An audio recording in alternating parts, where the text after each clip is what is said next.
Hi, my name's Josh, and I thought I'd give you a little introductory to my design before you scrutinize it. And a quick disclaimer, I managed to do this project within 15 days, and that's including learning how to use the software and producing the final design. So that was stressful to say the least. We'll start off with a feature at the front, and that is the grille. And what that does is any excess wind from the spoilers that hasn't been kicked up over the body just goes straight through these grills. And what that does is it reduces the surface area exposed, because not all of this would be directly hit by the wind. It should just pass through, and that will pass through to the vents inside the car that wrap around to the back of the car. So we have another vent on the side of the car, as you may have seen, and this is the best image for that. So there it is on the side. So the same idea, wind goes around the side of the car, and that can go through this vent, as well as being kicked off to the side and streamlined around the car or over the body. And that all leads to one place, and that is the wind vent at the back of the car. And I decided to point that downwards so it reduces the length of the streamline at the back of the car. And my idea behind this was cars behind this car would be able to get within the streamline to reduce their own friction, therefore increasing their speed or acceleration, say.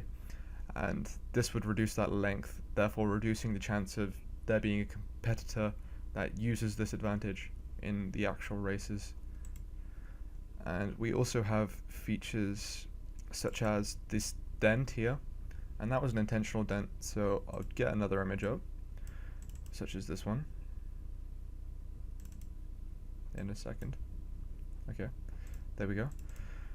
So the wind will come from the front of the car, and it will go over the top, and then it should hit back here, and then it will flick back up over.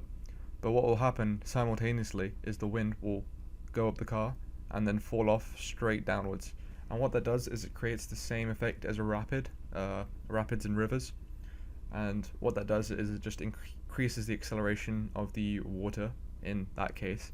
So in this case, it should accelerate the wind, and therefore giving it a greater thrust by giving it more of a jolt with the wind.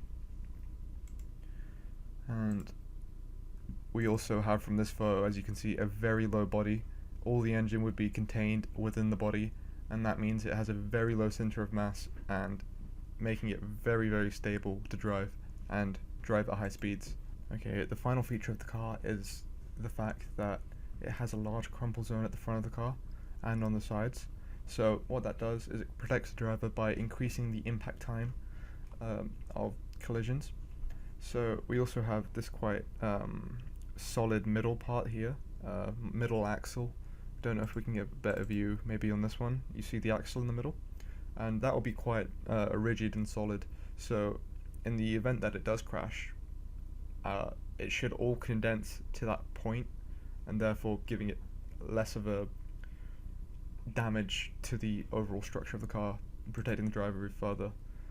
And this cage over here, the glass, should also be framed with very hard, rigid metals, so the actual impact of the driver is reduced. Thank you very much, and this was my entry, so goodbye.